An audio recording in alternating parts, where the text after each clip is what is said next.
Muito bem, irmãos e irmãs, nós daremos continuidade na revista. Então, estamos estudando a revista Lições de Sabedoria e a aula de hoje, a lição de número 10, ela encerra a introdução a Eclesiastes. Lembrando que essa revista ela tem 3 divisões: introdução a Provérbios, introdução a Eclesiastes, introdução ao Cântico dos Cânticos, os livros sapienciais, livros de sabedoria. E hoje nós encerramos esse bloco, tá, de Eclesiastes, na lição que tem o tema Lembra-te do teu Criador. Todos estudaram? Leram a lição? Aí facilita a vida do professor, né? Bom, eu separei aqui a leitura diária. Nós temos o texto base de Eclesiastes, capítulo 12, o último capítulo de Eclesiastes. Mas é importante a gente observar como que o autor posiciona os temas, os textos, durante o decorrer da semana, né? Então, ele traz na leitura diária, em Êxodo 3, assim serei lembrado, Números, lei para lembrar, Romanos 3, justiça em Cristo, Provérbios 16, 9, inclusive um dos textos lidos na nossa abertura, o Senhor dirige, Mateus 16, 26, perder a alma, Romanos 3 também, o justo e justificador, e Atos 17, 31, também um dos textos que lemos, Deus há de julgar, né? Vamos abrir as nossas Bíblias em Eclesiastes 12, último capítulo desse livro.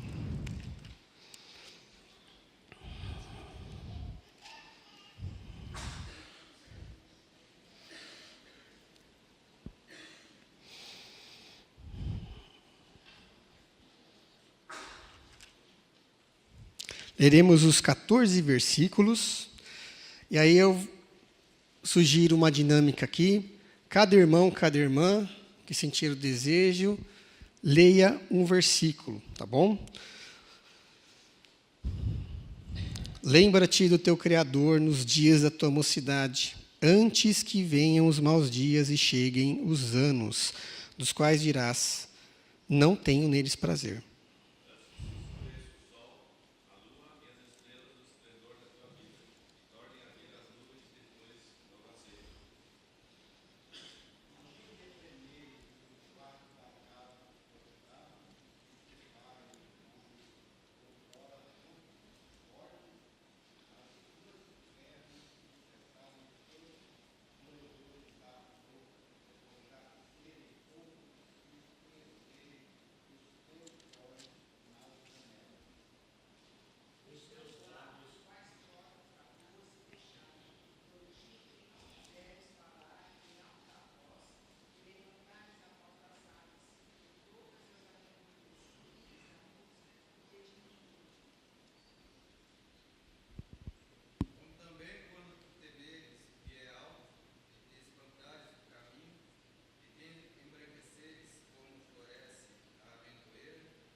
Oremos. Senhor Deus, continuando o teu serviço, nós rogamos que o Senhor nos ilumine, dê compreensão da tua palavra para as nossas vidas e, o mais importante, compreensão para que nós possamos aplicá-la, Pai, para que a gente viva de forma diferente, não é igual às outras pessoas que muitas vezes ignoram, Senhor Deus, os teus caminhos, os teus ensinamentos. Que o Senhor nos fortifique nesta manhã para que a gente possa compreender verdadeiramente, Senhor Deus, o que o Senhor tem para nós aqui nessa lição. E que nós possamos, ó Pai, também compartilhar, ó Pai, o que nós aprendemos com as outras pessoas, para que a gente possa anunciar que Cristo está voltando, que o Senhor é Rei e Salvador e que as pessoas precisam de Ti, ó Pai. Que o Senhor nos ajude, que o Senhor tenha misericórdia de nós e que o Senhor nos capacite aqui para o aprendizado da Tua palavra. No Teu nome que eu oro agradecido. Amém. Muito bem. O autor destaca alguns pontos que, ao final da lição, nós teremos aqui o entendimento. Primeiro, quer concluir a abordagem do livro de Eclesiastes. Segundo, refletirmos a brevidade das nossas vidas. Ninguém é imortal, né? E o terceiro, entendermos o que é uma vida verdadeiramente significativa. E aí eu gostaria de abrir o momento para as participações, né? O que é uma vida significativa para vocês? Um de cada vez, gente. O ano não está começando, mas esquentando os motores. O que é uma vida significativa para a gente? Tem um propósito. Nós, às vezes, almejamos e colocamos nos nossos filhos certas expectativas que são nossas, né, de uma vida significativa. E o que às vezes a gente transfere para os nossos filhos de uma vida significativa? Uma vida com Deus? A gente transfere para os nossos filhos geralmente aquilo que significa para a gente. É o nosso significado de vida. A gente coloca sempre expectativa neles, mas a gente não tem controle disso aí, não. Muito bem. Alguém mais?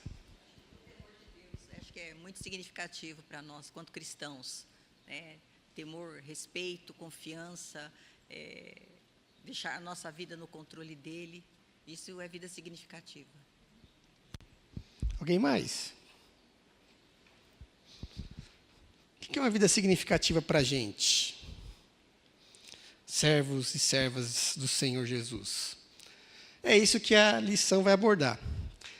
Principalmente tratar sobre a questão da nossa brevidade aqui nessa terra e de qual propósito que nós estamos vivendo, considerando que nós somos conhecedores da palavra de Deus, ou qual deveria ser esse propósito para a gente.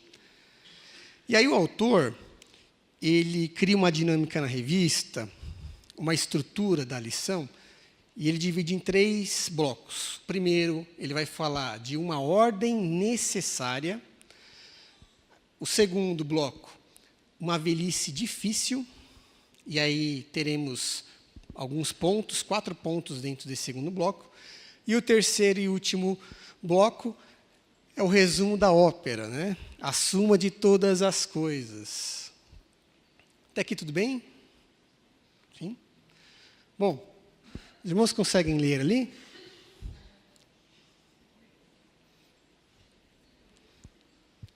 Enquanto isso, na fila da vacina, né, os idosos ali e um jovem no finalzinho da fila. Mas você não é idoso, né? Eu sei, mas até chegar a minha vez de vacinar, serei, né? Eu vou ser. Né? Essa charge é uma brincadeira nos anos da pandemia,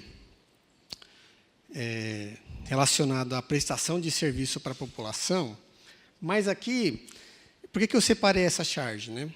Se a gente for pensar que esse jovem ele já estava pensando, né? Quantas vezes a gente pensa na nossa velhice? Quantas vezes nós planejamos, né?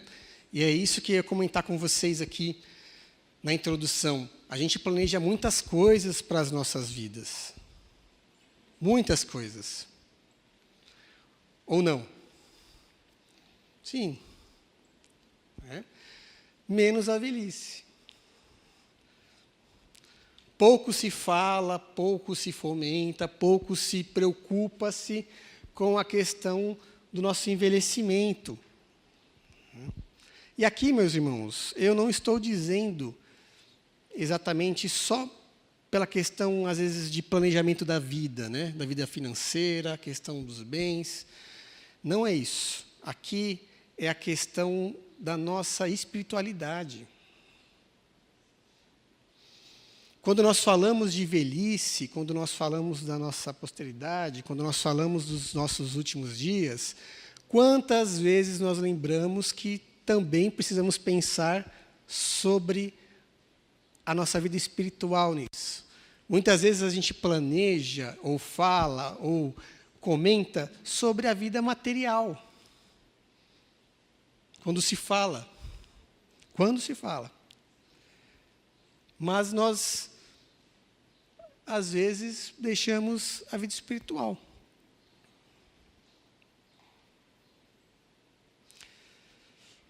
E aí, o autor da lição, ele quer trazer para a gente aqui essa reflexão. Ele provoca essa reflexão para nós. Separei algumas imagens aqui, bonitas, né? Eu quero ficar assim. Estava preparando material, eu chamei a Thaís e falei assim, amor, quero ficar assim. Né? Deus sabe se eu chegarei aí, mas... E aí eu coloquei um reloginho ali, né? O tempo, ele passa para todos. Não tem jeito. Hoje nós envelhecemos também, quando acordamos, né? Então, é algo inevitável para a raça humana. A vida, ela é passageira. E durante a nossa passagem aqui, como servos e servas de Deus, o que nós devemos fazer? O que o pregador em Eclesiastes, ele nos ensina? Para quem leu a lição, o que fala lá?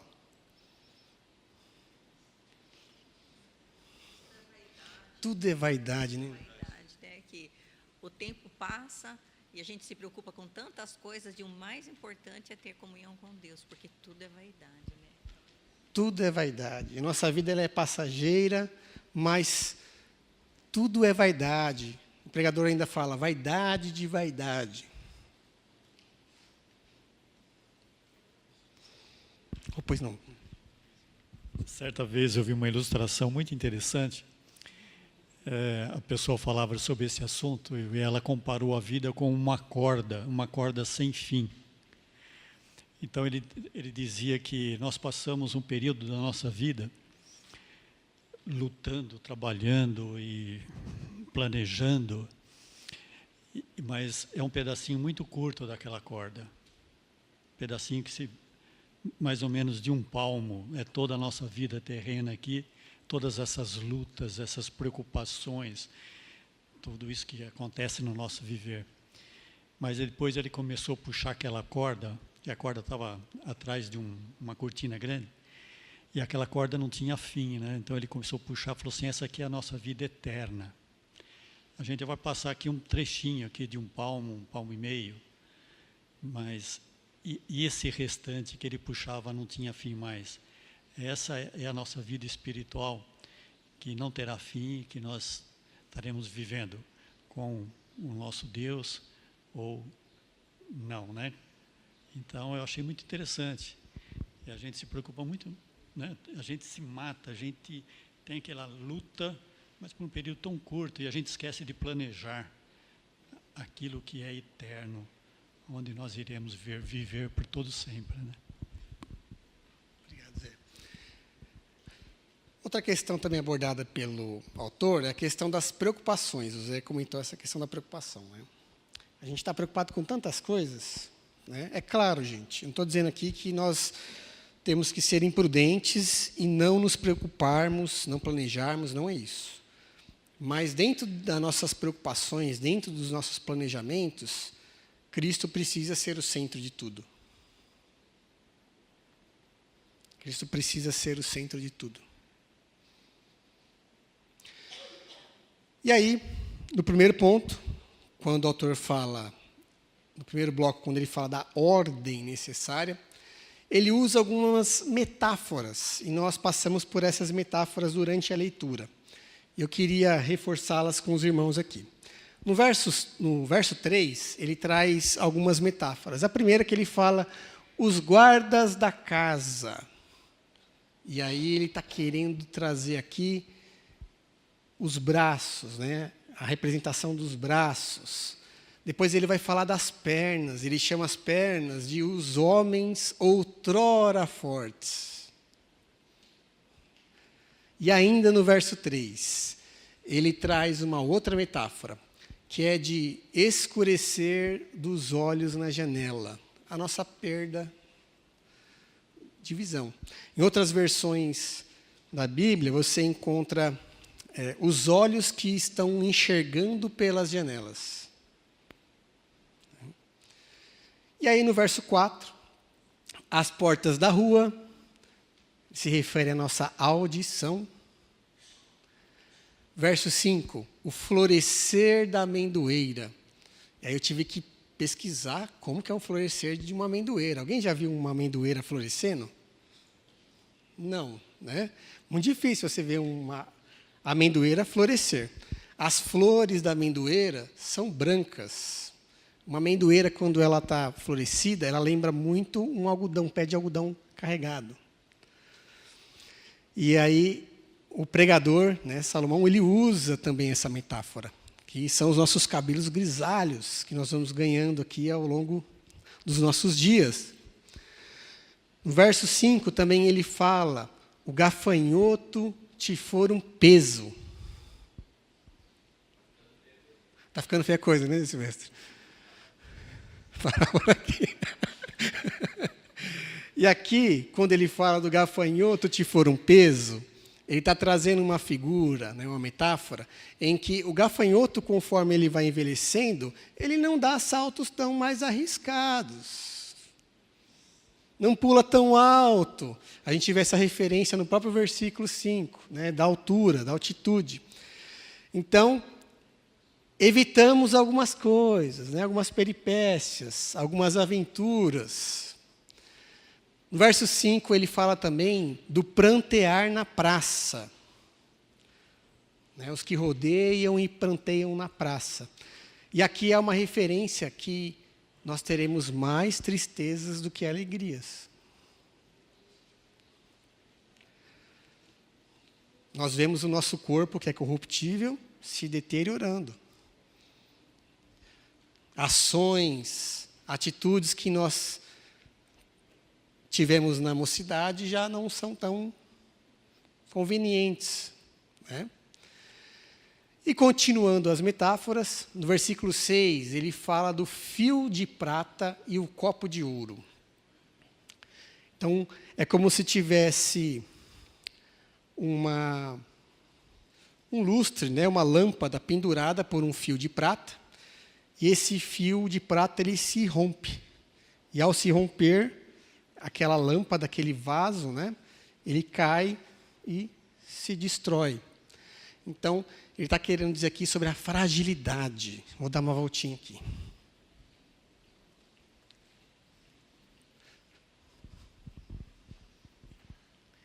Tudo isso a gente vai levando a velhice. Tudo isso daí. Eu leio muito Eclesiastes 12.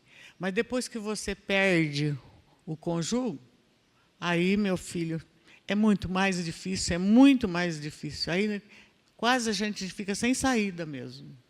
Então, aí, a gente estaria ainda vivendo uma vida ainda quieta, sossegada, assim, os dois, aí depois a tristeza se agrava, aí é muito difícil.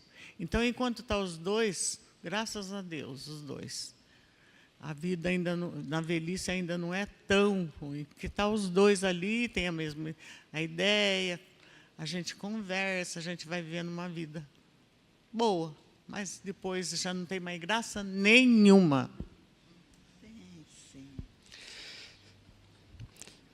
De fato, minha irmã, eu ia colocar...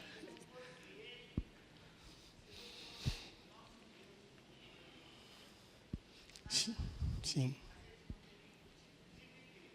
Sim.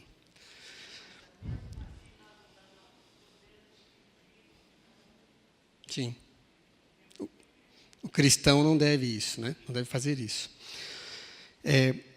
Aqui, quando ele fala da questão de ter mais tristezas do que alegrias, né, é um fato para as nossas vidas. Vamos lembrar que a gente já começa vivendo no mundo que jaz no maligno, onde nós temos corpos que não são os corpos glorificados, são corpos corruptíveis. E, de certa forma, vamos perecer. E quando nós temos a perda, né, de alguém muito amado, que nos acompanha, que caminha conosco, né, é natural isso, e é muito triste. Mas nós temos que crer que Cristo preenche esse vazio, né? Que Cristo, Ele nos dá alegria. Que cada manhã nós podemos, e nós temos acesso a esse Cristo, em orar, pedir para Ele forças, pedir para Ele convicções, para que a gente siga, para que a gente prossiga. Até o dia que Ele não desejar que nós seguimos. Mas o fato é que nós pereceremos. Essa é uma certeza que nós temos. E a última, aqui que ele traz, é o pó volta à terra. Quem pode ler Gênesis 3:19, por favor? E Eclesiastes 12:1.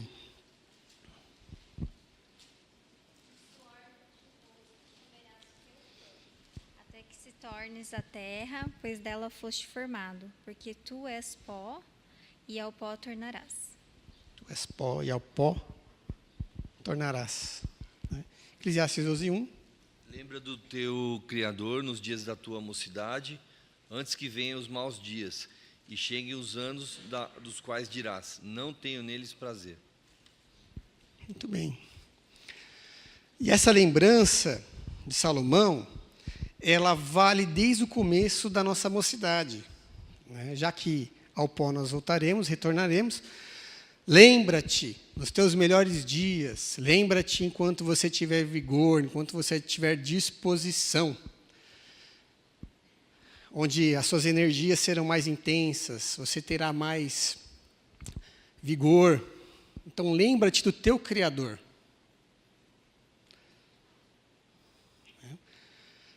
Então, haverá um tempo que esse vigor, ele cessará.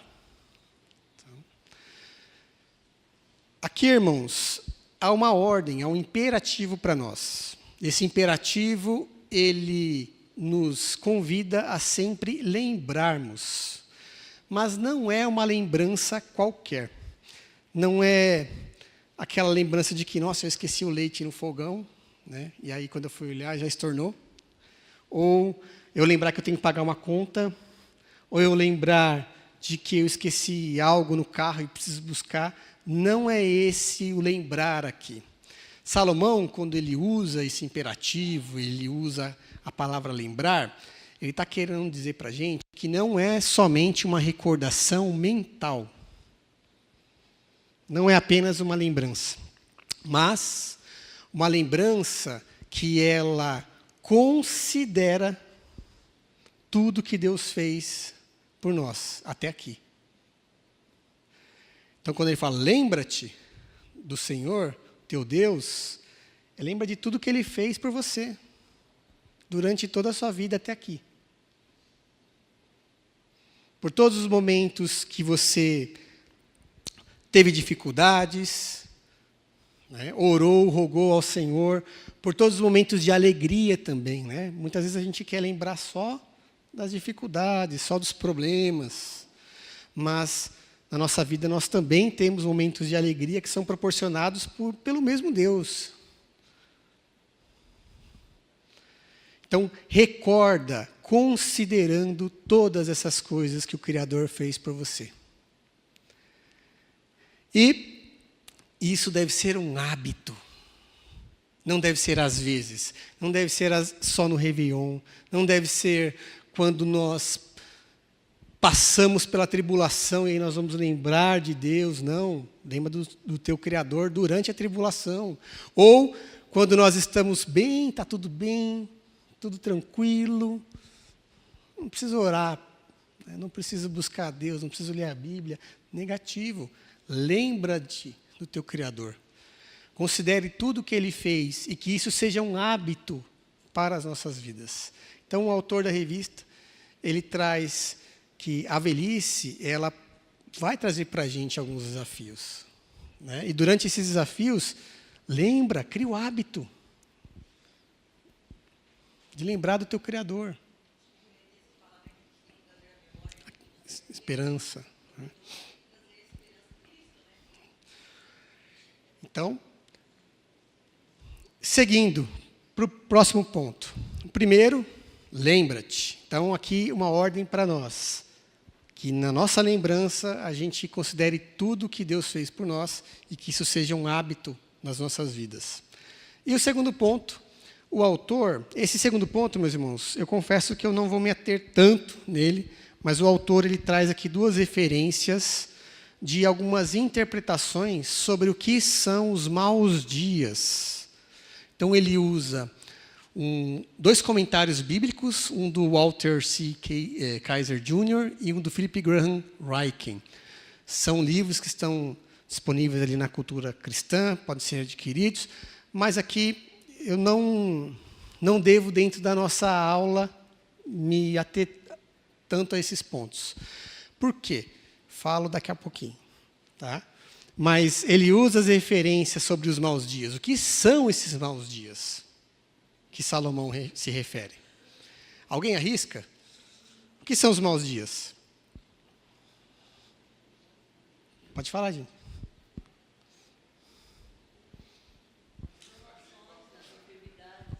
As angústias, né? Provações, eu falei, enfermidades, né? As angústias, quando você está no deserto, né? Esse tempo. Considerando o texto, eu penso que é quando a gente vai ficar... Algumas pessoas, na verdade, vão ficar bem debilitadas com a saúde. Porque se continuar o texto ali, ele vai falar que é quando os braços já não têm mais força, as pernas já não conseguem correr, os dentes vai caindo da boca, não consegue mais enxergar direito. Então, eu acho que é quando acontece dessas coisas acontecerem, a gente se lembrar daquilo que Deus já fez. E aí ser grato, porque é a consequência da velhice. Muito bem. Alguém mais arrisca o que são os maus dias?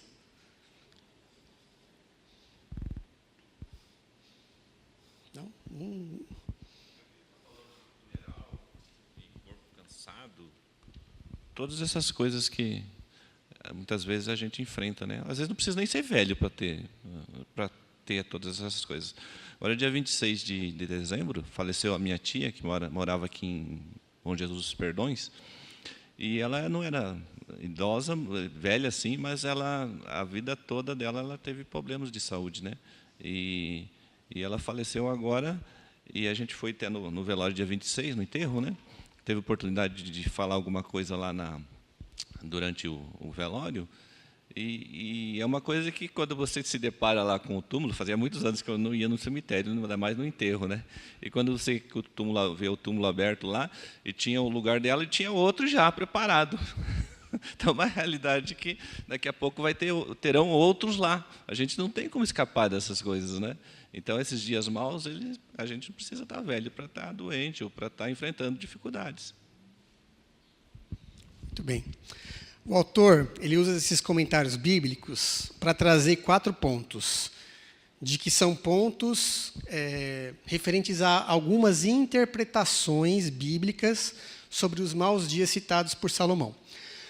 Primeiro e o segundo ponto, ele cita que poderia ser os maus dias uma tempestade que acontecia na Palestina, que era um fenômeno natural, e durante esse fenômeno ninguém trabalhava, ninguém fazia nada. Rico, pobre, novo, velho, ninguém poderia fazer nada. Então, há essa primeira interpretação de que os maus dias citados sejam essa tempestade. O segundo ponto é de que pode ser um funeral. Então, a partir do momento que uma vida se cessa, esse corpo ele é velado, é um estado de profunda tristeza. Tá? E aí o terceiro e quarto pontos, ele fala uma casa decadente, e aqui diretamente são referências sobre a deterioração do corpo humano, do nosso corpinho. Então, a gente já não é mais o mesmo e vamos perdendo algumas funções cognitivas, algumas questões de movimento. E o último, que é a interpretação mais aceita pelos teólogos, nesses 2 comentários, é de um corpo cansado, um corpo fatigado, cheio das coisas do mundo, porque tudo é vaidade. Então, aqui é literalmente o cansaço. Eu estou cansado desse mundo. Tá? E agora eu vou explicar o porquê que eu não vou me ater tanto a isso. Eu penso, meus irmãos, respeito profundamente os teólogos, estudiosos, que escreveram nos comentários, mas eu penso que é tudo isso e mais um pouco. Porque Salomão tinha as suas mazelas, as dores naquele tempo, que se repetem nos nossos dias, mas também nossos dias têm desafios novos. Tem as mazelas, as dores, os problemas que nós temos na nossa sociedade.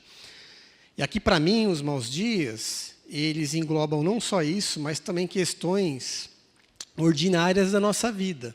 Como, por exemplo, a gente vive num país onde nós temos um sério problema com corrupção. Isso há décadas. E aqui não é partido A ou partido B. Nós temos sérios problemas com a educação, saúde, várias mazelas que nós enfrentamos, várias dificuldades. Para mim, isso tudo é mal, faz parte dos maus dias. Nós vemos, infelizmente, filhos que matam pais, pais que matam filhos, uma sociedade que cada vez mais ela pensa em si própria, ela vende, ela promete uma autopromoção, uma alta performance, mas e o cuidado do outro? Maus dias. O egoísmo, a indiferença. Outra questão. A igreja de Deus, a igreja de Cristo, ao invés de estar cumprindo a grande comissão, cumprir uma grande omissão. Quando a igreja não faz o papel dela, quando a igreja ela não prega verdadeiramente a palavra do Senhor Jesus.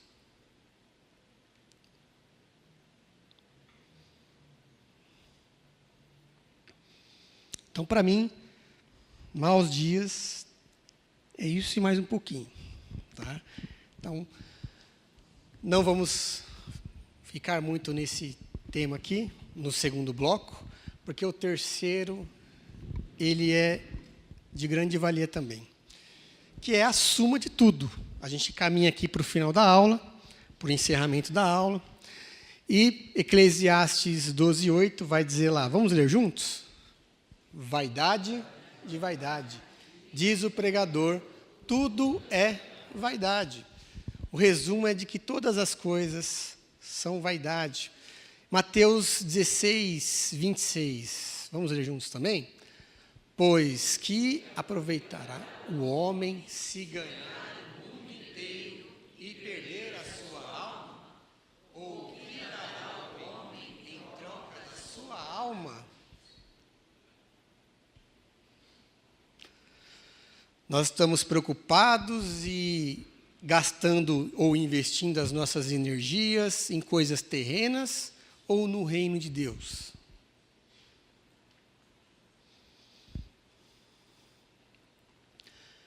E aí, dos versos 8 a 14, né, lembrando que do 2 ao 7 existem aquelas metáforas, do 8 ao 14, aqui há um encerramento que Salomão faz no capítulo 12, e ele traz para a gente um alerta para nós pensarmos na eternidade, enquanto estivermos aqui, agora. Então, ele traz um alerta de como é perigoso nós vivermos sem o entendimento correto do nosso propósito. Comecei a aula perguntando: o que é uma vida significativa para vocês? Qual é o nosso propósito? E Salomão, ele encerra o capítulo 12 e o livro de Eclesiastes dizendo, em suma, tudo é vaidade.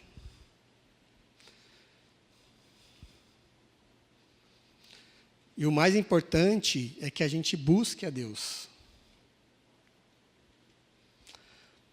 Verso 13 e 14. Os versos 13 e 14 dizem assim: teme a Deus e guarda os seus mandamentos, porque isto é o dever de todo homem, de toda a humanidade, homem e mulher, porque Deus há de trazer a juízo todas as obras, até as que estão escondidas, quer sejam boas, quer sejam más.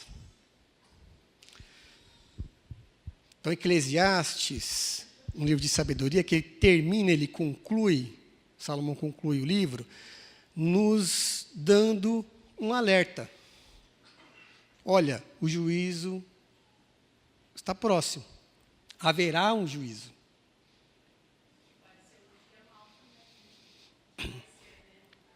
Dia mal, sim, mas acho que para muitos, né? Para alguns talvez não. Né? Então, dia de ranger de dentes. E a gente está preparado para esse dia?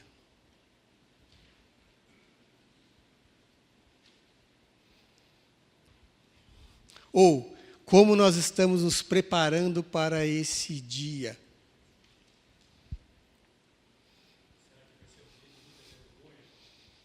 Ah, com certeza. Né?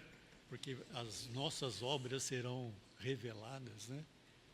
As más obras. Né? Então, será que muitos vão passar uma vergonha nesse momento lá do juízo final?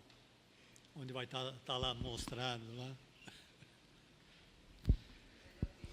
Que é lavado pelo sangue de Jesus não passará por isso, não. Pode ser que o Senhor fale, né? Olha, você fez isso, mas o sangue de Jesus te lavou, você está purificado aí. Cristo nos justificou, né? Ele nos justificou, mas nós seremos julgados também. Sim, não para condenação, exato. Por Cristo, somente por Ele. Porque se fosse por nós... Né? Mas o fato é que, como nós nos preparamos para esse dia? A gente está preocupado com esse dia? E aí a conclusão que o autor traz aqui é de que nós devemos viver pela fé. O justo viverá por fé. Então, essas coisas terrenas, as nossas preocupações, o nosso corpo corruptível, onde nosso coraçãozinho, a Bíblia fala que ele é desesperadamente corrupto. Ele não é um pouquinho corrupto, ele é desesperadamente corrupto. Tudo isso vai acabar. Tudo isso é vaidade. O que nós construímos aqui, não levaremos nada. e a advertência do juízo. Então, Eclesiastes conclui trazendo a mensagem de salvação. Há um juízo, mas há a salvação. E essa salvação é na palavra de Deus, através de Cristo Jesus, que é o próprio Verbo. E a aplicação, para a gente encerrar aqui, entregue os seus melhores dias ao Senhor. Entregue os seus melhores dias ao Senhor. E eu acredito que todos aqui ainda estão vivendo os seus melhores dias. Vivendo de modo a glorificá-lo, aguardando a vida eterna. E ali eu coloquei só a primeira pergunta do Catecismo Maior de Westminster, né? Qual é o fim supremo e principal do homem? O fim supremo e principal do homem é glorificar a Deus e gozá-lo para sempre. E as referências bíblicas sobre isso. Então, meus irmãos, nós não ficaremos aqui para sempre. Graças a Deus. Que a gente possa, todos os nossos dias, ter o hábito de buscar a Deus. De procurar em oração, em leitura da palavra. Que os nossos melhores dias sejam vividos para isso. As coisas terrenas estão aí? Sim, estão aí. Temos contas para pagar, né? Temos as questões ordinárias dos nossos dias, trabalho, estudo e tudo mais, mas saibamos que isso é vaidade, né? Que não é isso que vai nos trazer o galardão, e sim a fé no nosso Cristo Jesus, nosso Salvador. Amém? Vamos orar? O Pai Nosso. Oi. Ah, sim. Sim. Eu encerrando a aula e já faço. Tá? Vamos orar ao Pai Nosso? Pai nosso que estás nos céus, santificado seja o teu nome. Venha o teu reino, seja feita a tua vontade, assim na terra como nos céus. O pão nosso de cada dia nos dai hoje. Perdoa as nossas dívidas, assim como nós perdoamos aos nossos devedores. E não nos deixes cair em tentação, mas livra-nos do mal. Pois teu é o reino, o poder e a glória para sempre. Amém. O casal que nos visita, primeira vez, seu nome? Túlio, seja bem-vindo. Tá bom. Os nomes? Stephanie. Laura, que Deus abençoe vocês. Vocês são de Jundiaí? Tá bom. Sejam bem-vindos, viu? Deus abençoe vocês. Gente, tenham um bom domingo, que Deus abençoe vocês. Espero vê-los mais tarde no culto das 18 horas. Que Deus abençoe, que o Senhor te abençoe e te guarde.